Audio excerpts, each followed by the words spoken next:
Moi kaikki taas, täällä Tupemutsi. Ajattelin ilahduttaa mun kaikkia 7 tykkääjää ja 4 seuraajaa ja tehdä uuden videon. Ja tässä samalla pystyn todistamaan, että todellakin huolehdin itsestäni ja ulkonäöstäni ja värjään hiukseni, että en suinkaan päiväkausia vaan löhöile miehen jumpsuitissa niin kuin joku voisi luulla. Mutta miehen vaatteista nyt en tässäkään videossa voinut luopua, koska kuka nyt haluaisi omat vaatteensa liata, että paljon kätevämpää on ottaa miehen teepaita tähänkin hommaan. Joo, olen miettinyt motiiveja tälle touhulle, että miksi mä oikein tähän hommaan ryhtyin. Ja olen tullut siihen lopputulokseen, että ei siihen varmaan mitään sen isompaa motiivia ole, että kai se on vaan jonkin sortista ja jonkin asteista mielenvikaisuutta. Kipinänhän me tähän sain, kun kuuntelin automatkalla radiota. Töistä olin tulossa ja mun vakkarikanavalla oli niin tylsä haastattelu, että vaihoin toiselle kanavalle. Ja siellä sitten haastateltiin semmoista nuorempaa tubettajaa.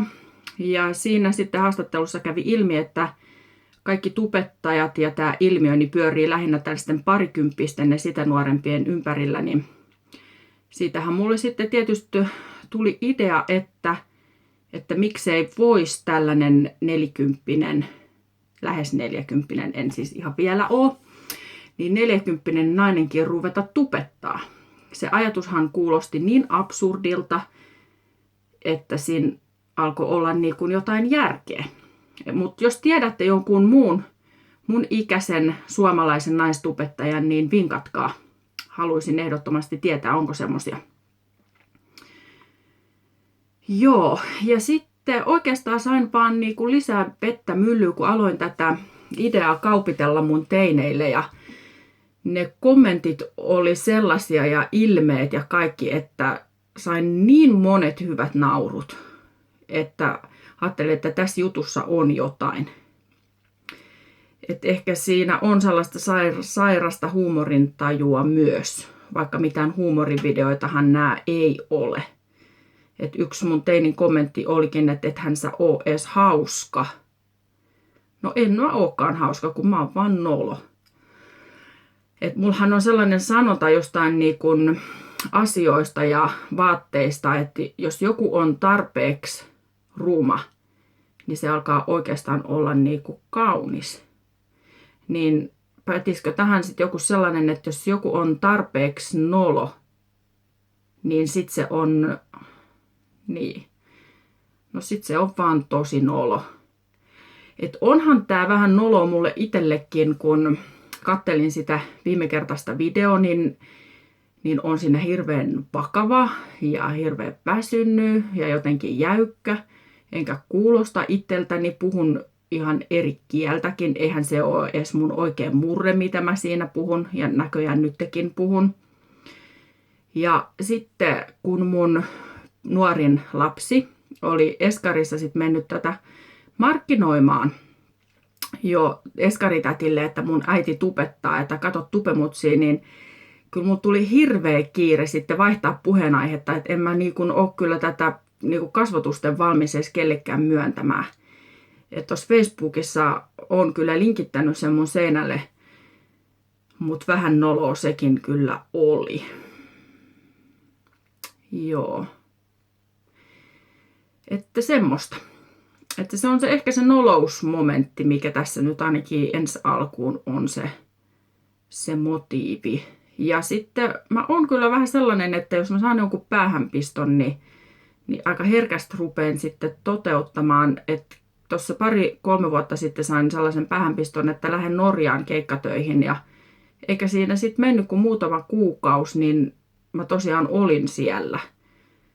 Mutta se nyt on semmoinen mennyt ajanjakso mun elämässä. Et ehkä tää syksy on just sellaisten uusien harrastusten aikaa. Ja nyt on taas kerran, ehkä miljoonannen kerran aloittamassa tällaista kunto- ja terveyskuuria. Ja enhän mä tietenkään niinku vaan yhdelle jumpalle tai johonkin ilmoittaudun, vaan ilmoittaudun sitten 5 jumpalle, että koko setti tuli valittua tuosta kylän jumppaseuran valikoimasta melkeinpä. mukaan lukien sitten tämmöinen lavisjumpparyhmä, eli lavatanssien rytmiä sitten pääsen jumppailemaan, että se on varmaan tosi hauskaa sitten polka- ja jenkan tahti, että voin kuvitella jo etukäteen.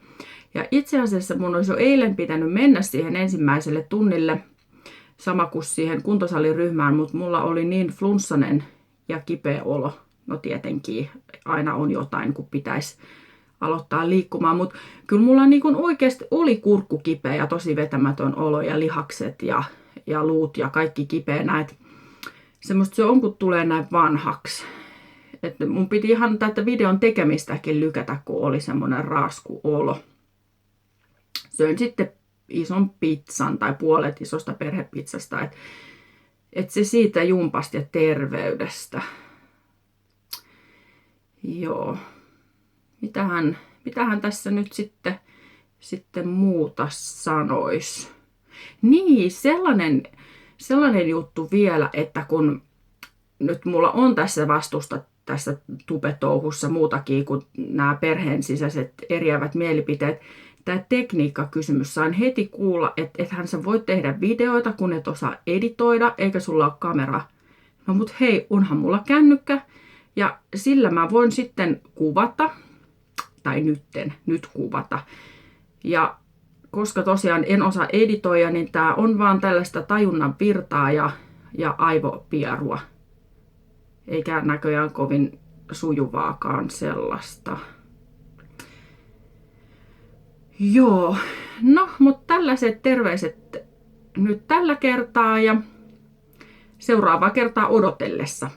Moikka!